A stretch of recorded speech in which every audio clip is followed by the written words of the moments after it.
Donald Trump. It's just me, Paula Poundstone. I was just playing with the cats. I try not to bother cows or chickens. And I don't eat anything that, if it were alive, would rather I didn't.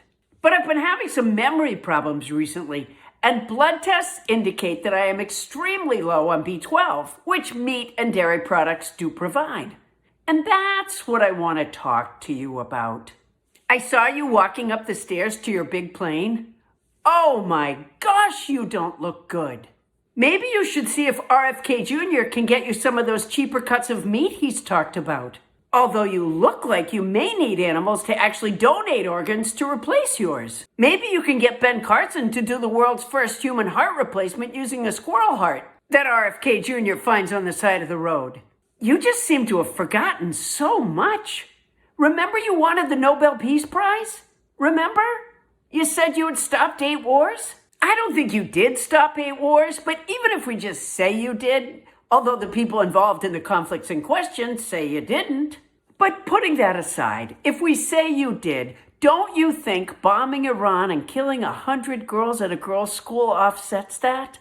Obama had an agreement with them about not enriching uranium, which they were adhering to until you tore it up.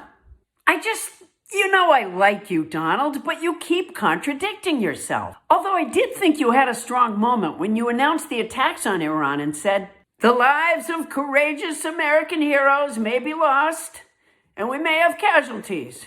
That often happens in war."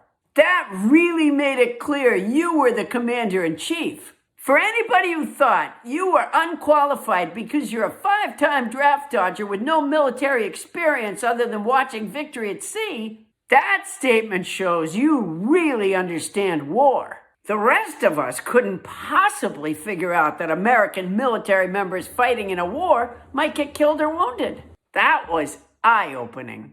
Now, when you made that speech speaking to the Iranian people, and you told their military and police to put down their weapons and they would receive total immunity, do they sign up online for that? Do they go to your website? Do they get a MAGA hat? How does that work? Do they just put their weapons down where they stand? And how do the bombs know which of them has put their weapons down? Or is it more of a duck, duck, goose kind of a thing?